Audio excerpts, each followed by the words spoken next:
Sa pagpasok nga po ng year 2024 ay naging lucky charm na po ni Kalingap Eds itong si Viancy at saka si Arjen.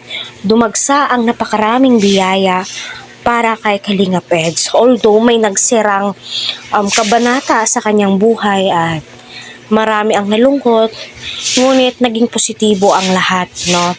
Nagbigay po sila ng mga positive comments patungkol kay Edo na hindi susuko, no? Alam ko marami pa pong blessings ang darating kay Edo kasi napaka generous po niya, no, sa lahat ng bagay. Hindi po nakapaan big deal sa kanya kung ano man yung nangyayari. Go with the flow, no? Kung ipagkakaloob ng Panginoon, ipagkakaloob po talaga ng Panginoon. Kagaya nga po ng dream car po niya, no?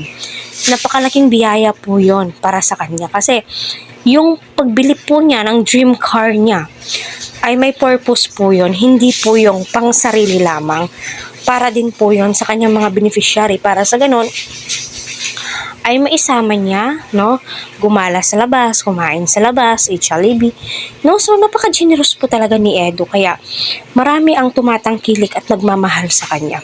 Iisa lamang ang wish ko kay Edo, alagaan niya ang kanyang sarili, unahin ang sarili, although alam naman po natin yan, no, bago ka tumulong sa iba, tulungan mo ang iyong sarili. Pero si Eds, ibang-iba po talaga siya Nung first interview is, sabi niya, di baling wala sa akin, di baling maubos yung pera ko, kakabigay sa mga na-scoutan ko, okay na ako doon, di ba? So, kaya bless po talaga itong si Edo.